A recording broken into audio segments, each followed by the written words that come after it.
ಸೂತ್ರ 49. ತಸ್ಮಿನ್ ಸತಿ ಶ್ವಾಸ ಪ್ರಶ್ವಾಸಯೋರ್ಗತಿ ವಿಚ್ಛೇದಃ ಪ್ರಾಣಾಯಾಮಃ. ಪದಗಳ ವಿಭಾಗ. ತಸ್ಮಿನ್ ಸತಿ ಶ್ವಾಸ ಪ್ರಶ್ವಾಸ ಗತಿ ವಿಚ್ಛೇದಃ ಪ್ರಾಣಾಯಾಮಃ. ತಸ್ಮಿನ್ ಅಂದರೆ ಯೋಗಾಭ್ಯಾಸ ಮಾಡುವುದರಿಂದ, ಸತಿ ಹೀಗಾಗುವುದರಿಂದ, ಶ್ವಾಸ ಪ್ರಶ್ವಾಸ ಅಂದರೆ ಉಸಿರನ್ನು ಒಳಗೆ ತೆಗೆದುಕೊಳ್ಳುವುದು, ಉಸಿರನ್ನು ಹೊರಗೆ ಬಿಡುವುದು. ಗತಿ ಅಂದರೆ ಹರಿವು, ಅಂದರೆ ಉಸಿರಾಟದ ಚಲನೆ. ವಿಚ್ಛೇದ ಅಂದರೆ ಆ ಗತಿಯನ್ನು, ಅದರ ಚಲನೆಯನ್ನು ಬಂಧಿಸುವುದು. ಪ್ರಾಣಾಯಾಮ ಅಂದರೆ ಉಸಿರಾಟದ ಒಂದು ಪ್ರಕ್ರಿಯೆ. ಪ್ರಾಣಾಯಾಮ ಮಾಡುವುದರಿಂದ ಮನಸ್ಸನ್ನು ಕೂಡ ಸ್ಥಿಮಿತದಲ್ಲಿ ಇಟ್ಟುಕೊಳ್ಳಬಹುದು. ಪ್ರಾಣಾಯಾಮ ಎಂದರೆ ಉಚ್ಛ್ವಾಸ ನಿಶ್ವಾಸಗಳನ್ನು ನಿಯಮಬದ್ಧವಾಗಿ ಮಾಡುವಂಥದ್ದು. ಭಾವಾರ್ಥ: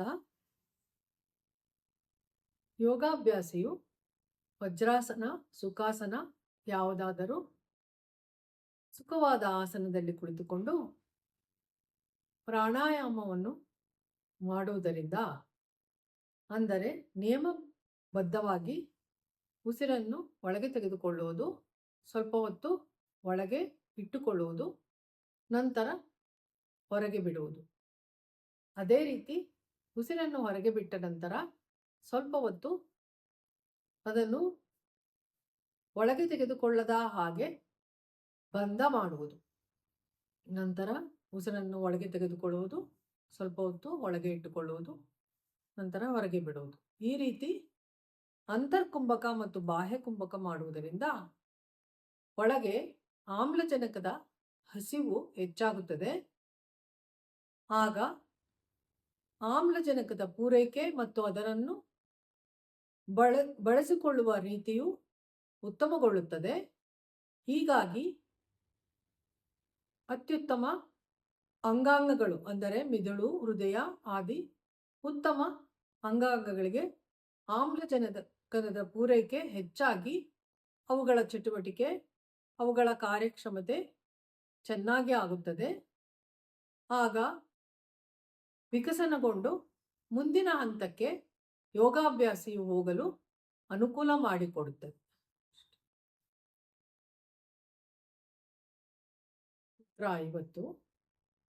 ಬಾಹ್ಯಾಭ್ಯಂತರ ಸ್ತಂಭ ವೃತ್ತಿರ್ದೇಶ ಕಾಲ ಸಂಖ್ಯಾಭಿಃ ಪರಿದೃಷ್ಟೋ ದೀರ್ಘ ಸೂಕ್ಷ್ಮ. ಪದಗಳ ವಿಭಾಗ. ಬಾಹ್ಯ, ಅಭ್ಯಂತರ, ಸ್ತಂಭ, ವೃತ್ತಿ, ದೇಶ, ಕಾಲ, ಸಂಖ್ಯಾಭಿಃ ಪರಿದೃಷ್ಟೋ ದೀರ್ಘ ಸೂಕ್ಷ್ಮ. ಬಾಹ್ಯ ಅಂದರೆ ಹೊರಗಡೆ, ಅಭ್ಯಂತರ ಅಂದರೆ ಒಳಗೆ, ಸ್ತಂಭ ಅಂದರೆ ತಡೆ ಹಿಡಿಯುವುದು, ವೃತ್ತಿ ಎಂದರೆ ಯಾವುದೇ ಒಂದು ಕಾರ್ಯವನ್ನು ಮಾಡುತ್ತಾ ಹೋಗುವುದು, ದೇಶ ಅಂದರೆ ಭೌಗೋಳಿಕ ಪ್ರದೇಶ ಅಥವಾ ಸ್ಥಳ, ಕಾಲ ಅಂದರೆ ಅವಧಿ, ಸಂಖ್ಯಾ ಅಂದರೆ ಎಣಿಕೆ, ಪರಿದೃಷ್ಟು ಅಂದರೆ ಮೇಲೆ ಹೆಚ್ಚು ಗಮನವನ್ನು ಕೊಡುವಂಥದ್ದು, ದೀರ್ಘ ಅಂದರೆ ಹೆಚ್ಚಿನ ಅವಧಿ, ಸೂಕ್ಷ್ಮ ಅಂದರೆ ನವಿರಾದ, ಮೃದುವಾದ. ಭಾವಾರ್ಥ: ಇಲ್ಲಿ ಅಂತರ್ಕುಂಭಕ ಹಾಗೂ ಬಾಹ್ಯ ಕುಂಭಕ ಪ್ರಾಣಾಯಾಮಗಳ ಬಗ್ಗೆ ಹೇಳಲಾಗಿದೆ. ಈ ಉಸಿರಾಟದ ಒಂದು ಪ್ರಕ್ರಿಯೆಯನ್ನು ದೇಶ, ಕಾಲ, ಸಂಖ್ಯೆಗಳನ್ನು ಕೂಡ ವಿಧ ವಿಧವಾಗಿ ಅದನ್ನು ಗುರುಗಳು ಹೇಳುತ್ತಾ ಹೋಗುತ್ತಾರೆ. ಅಂದರೆ ಮೊದಲು ಕುಂಭಕಗಳನ್ನು ಮಾಡಬೇಕಾದರೆ ಸ್ವಲ್ಪ ಅವಧಿಯಲ್ಲಿ ಮಾಡುತ್ತಾ ಹೋಗಿ ಕ್ರಮೇಣ ಅದನ್ನು ಅವಧಿಯನ್ನು ಹೆಚ್ಚಿಸಿಕೊಳ್ಳುತ್ತಾ ಹೋಗಬೇಕು. ಅದೇ ರೀತಿ ಬಾಹ್ಯ ಕುಂಭಕವನ್ನು ಕೂಡ ಅದೇ ರೀತಿ ಮಾಡುತ್ತಾ ಹೋಗಬೇಕು. ಇದು ಆಯಾ ವ್ಯಕ್ತಿಗಳಿಗೆ ಆಯಾ ಸಂದರ್ಭಕ್ಕೆ ಅನುಸಾರವಾಗಿ ಅದನ್ನು ವಿವರಿಸಲಾಗಿದೆ. ಈ ಪ್ರಾಣಾಯಾಮದಲ್ಲಿ ನಾಡಿಶೋಧನ ಪ್ರಾಣಾಯಾಮ, ಅನುಲೋಮ ವಿಲೋಮ, ಶೀತರಿ, ಶೀತ್ಕಾರಿ, ಈ ರೀತಿ ಬೇರೆ ಬೇರೆ ವಿಧಗಳಿದ್ದಾವೆ.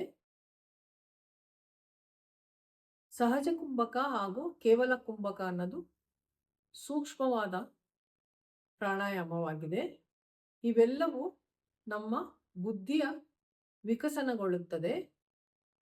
ಆಮ್ಲಜನಕದ ಪೂರೈಕೆಯು ಹೆಚ್ಚಾಗುತ್ತದೆ. ಬುದ್ಧಿ ವಿಕಸನಗೊಂಡಾಗ ಮುಂದಿನ ಅಭಿವೃದ್ಧಿಗಾಗಿ, ಪ್ರಜ್ಞಾದೀಪ್ತಿಗಾಗಿ ಯೋಗಿಯನ್ನು ಸಿದ್ಧಪಡಿಸುತ್ತದೆ ಎಂದು ನಾವು ಈ ಸೂತ್ರದಿಂದ ತಿಳಿದುಕೊಳ್ಳಬಹುದಾಗಿದೆ.